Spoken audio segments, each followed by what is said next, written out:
Mike Singer. Hey, Michael, good to see you. We just talked to Tim, and Tim told us that you and him have an ongoing discussion about potential player acquisitions. How involved were you in yesterday's acquisitions, and what was your reaction ultimately to the news? Yeah, obviously, I think the thing that I love about my job is the relationship and partnership that Tim and I have.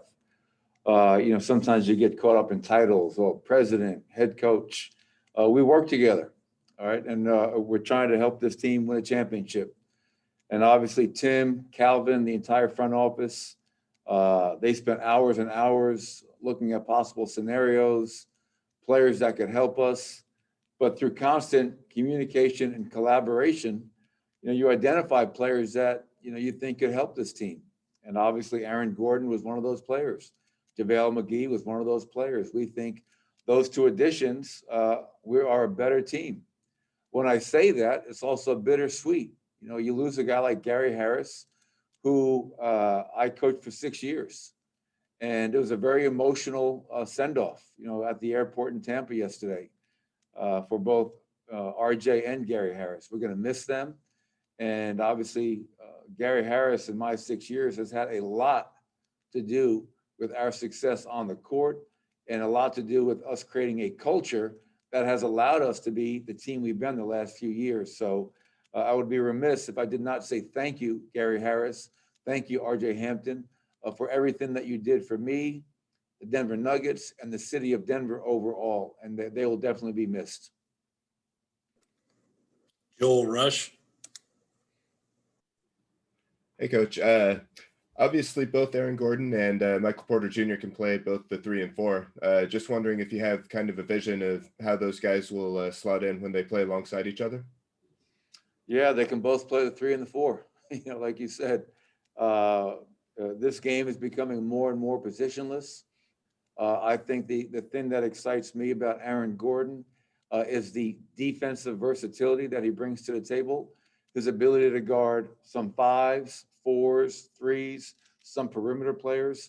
Not a lot of teams have a weapon like that. And I think in the Western Conference, when you look around the landscape of the West, you need a guy like that. So I think Aaron Gordon will have no problem fitting in, not just with Michael Porter, but the rest of our players. He's skilled, he's unselfish, he's a very good passer, rebounder. His three-point percentages have increased.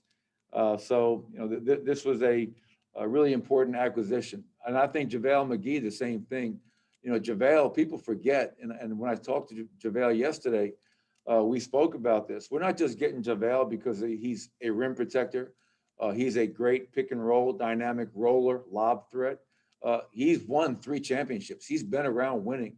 He's been around greatness. So we're looking forward to having JaVale as well, and we think he's going to help us out across the board. Ryan Blackburn. Coach, want to ask you about Gary. Do you have a capstone moment in your mind that really stands out for him as a player with this organization over the last 6 years, and then as a person over the last 6 years? Yeah, it's I've been in the league a long time and been a part of a lot of trade deadlines. And for all these players, whether you're a rookie like RJ or you're a veteran like Gary, it creates anxiety. Am I staying? Am I going? Do they want me? Do they not want me? All those types of things go through a player's mind. And if you could have witnessed the scene yesterday at the airport when we arrived and everybody got off the 4 buses and didn't rush onto the plane, they all stayed there. And no disrespect to RJ Hampton, because he's only been here for half a season. And we're all very sad to see RJ go as well. But for me personally, very emotional. And when you are with the guy for 6 years, and I go back to my first year, and when I got the job, there was actually a question mark. Is Gary an NBA player? I think his rookie season, he did not play that much, did not appear in too many games. And I was a huge Gary Harris fan from watching him at Michigan State. And I got the job. He earned that starting job. And to see him just kind of grow up in my 6 years, and he was the first player that really identified that, hey, Nikola Jokic is a great player and a great passer. I'm going to play off of him and thrive. And Gary did that, and other guys followed suit. I think about the big three he made. I think it was against OKC when he ran off the floor. That was one of Gary Harris's signature moments in Pepsi Center, now Ball Arena. And I don't think Gary gets enough credit for what happened last year in the bubble. I mean, he missed a lot of the games. He didn't come back in the first round to game 6. We don't beat the Utah Jazz without Gary Harris's play in those 2 games. And same thing in that second round. If you look at the stats from the second round series against the LA Clippers, Gary Harris wasn't good. He was phenomenal. Shooting the ball, playmaking, steals, offense and defense, both ends of the floor. And that's why for 6 years, I truly loved coaching him, because high character kid, saw him grow up, become a father, and so many things off the floor, but continue to grow as a player and have an impact, again, on a team that had won 30 games when I got here to becoming a Western Conference Finals team. And Gary deserves a ton of credit for that. Katie Wingy. We lose you there. Give me just a second. Try and get Katie back here.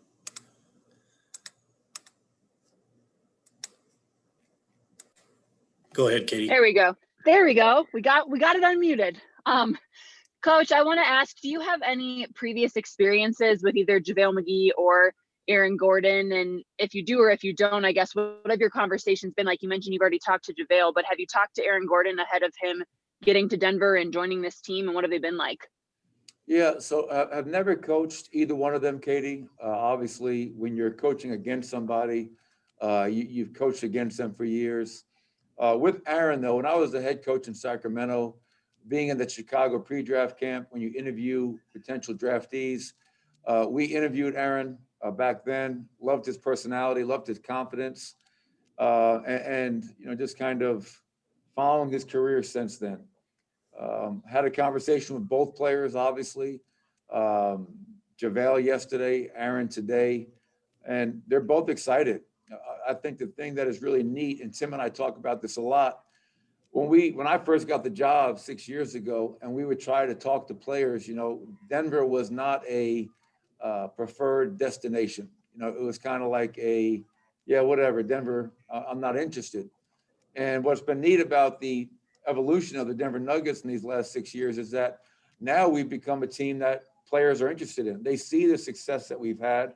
They see the style of play, and people want to be a part of a winning team that does it the right way and has fun doing it. And I think that's why JaVale and Aaron are both excited to come to Denver and be a part of a team that has lots of potential and is used to winning these last couple of years. And ultimately, that's what we do this for, right? We all want to win. We strive for winning a championship, and hopefully Aaron and JaVale can help us achieve that goal. All right, we got time for one more. We're going to end with Vinny Benedetto. Hey, Michael, how do you plan to kind of incorporate these new pieces in this season? Do you have to find more time to practice? How much do you feel like you can get done in walkthroughs, or is some of this just going to have to be kind of figured out in games and in game situations?